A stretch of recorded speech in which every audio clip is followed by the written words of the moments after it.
Hello, my name is Dustin Gahn, and this is the Alternative Highs podcast. Um, so I started this little mini series about why my story might be worth tuning in for, and why I would like to make this podcast thing.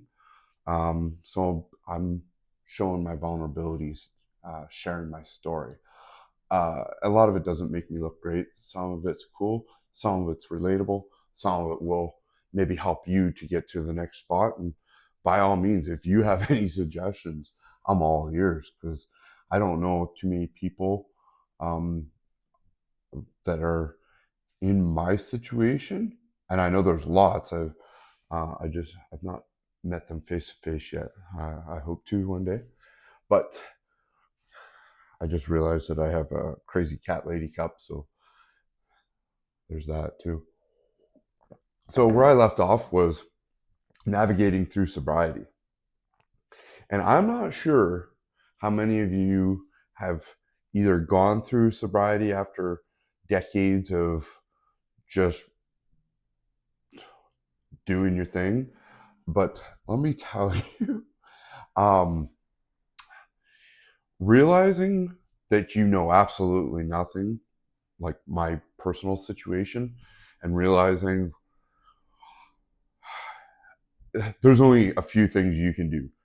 You either pretend it, fake it till you make it, or you place extremely smart people in line to help you grow. And for myself, I was really lucky because I didn't have to place anybody. I naturally have great friends. I have very smart friends. I have friends with all different types of knowledge. And now that I'm sober, like, I am able to like soak this up, you know, figure things out. You know, my dad's a good person to have on my side, because everything that he's doing, I want to do in life. I love that side of my dad. Same with mom. She's just a care. I placed people. I didn't place. I had people specifically placed in my life so I could do what it is that I need to do. Um, so learning this, um, it's either you drop the ego and you realize, hey, I don't know a whole lot here.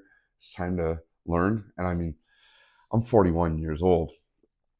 One of my closest friends is 26 years old. He's also my trainer. He's a physicist. He's a farmer. He's a nutritionist. He's a train. He's the kid's absolutely brilliant, and I'll have him on here one of these days. Um, but like, it's being able to learn from everyone around you. Um, you got to take off that hat that is, it's arrogance of imagining that you know more than everybody. Which, if you know any alcoholic, drug addict, they know everything about everyone, and they're just not wrong typically. Um, in my situation, I was a know-it-all. So sobriety was a really cool area for me, because not only did I learn that all my mistakes, and I mean, I have been arrested, a dozen times at least. All my mistakes were not life ending. I didn't do anything that you couldn't say, hey,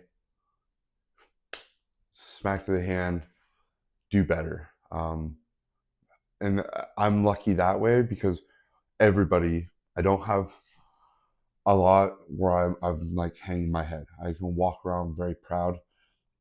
Right to the police officers that arrested me for trafficking. They didn't get the win in court, but they got the win in uh, me coming out sober, me seeing, hey, this is a really bad path I'm going down. Let's retool this and let's see if we can find a different avenue because this isn't working. And I can remember the day that I told the guy that I had sobered up who had arrested me.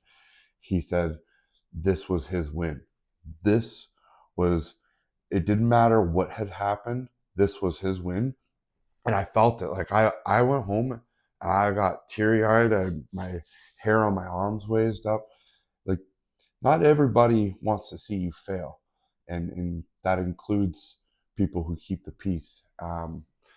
They hope long term that you're going to grow and you're going to change, just like the pathway of life is hopefully grow and do great things with your life.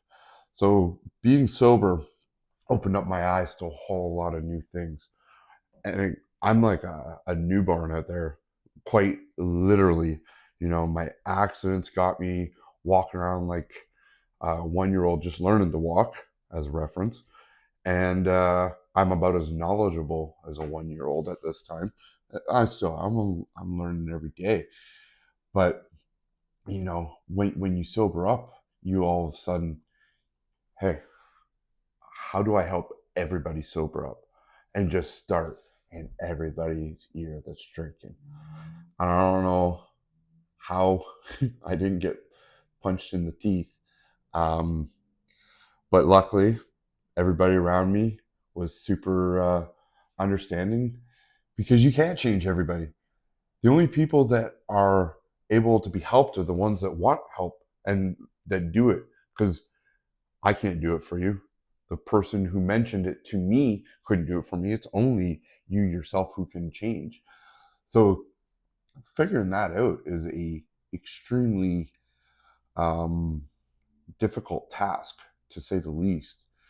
And moving forward in sobriety, realizing, you know, boundaries. And I had to set a lot of boundaries for myself, for people around me, for life, period. And boundaries is one of the most important things that I learned from sobriety, was set those boundaries real quick, make it so you can't set yourself up for failure. And you should be okay. There are some times where we slip and we fail. I've known to walk outside of the boundaries that I've set for myself and life in general has set. So it's not all perfect, but we try hard. So I can remember in the first few years of sobriety, it's like I knew that I wanted to do something. I knew that I wanted to share my story. I wanted to share how I got better, because I rehabbed much differently than most people did. And I did things, everything in fact that I did was much differently than the norm. And lots of people have done it. We just live outside that norm. Um, but as luck would have it, a very close friend of mine that I'd mentioned previously got sick, and I went and did life with him. In the meanwhile, I took on third-degree burns from a heated car seat, and that was it didn't knock me down to the point where drugs and booze were reactivated, but it definitely put me in a place of, I'm in the parking lot of the LCBO. I'm thinking about drugs now, and I am borderline worried about falling off the wagon. Not borderline. I am scared. I'm terrified.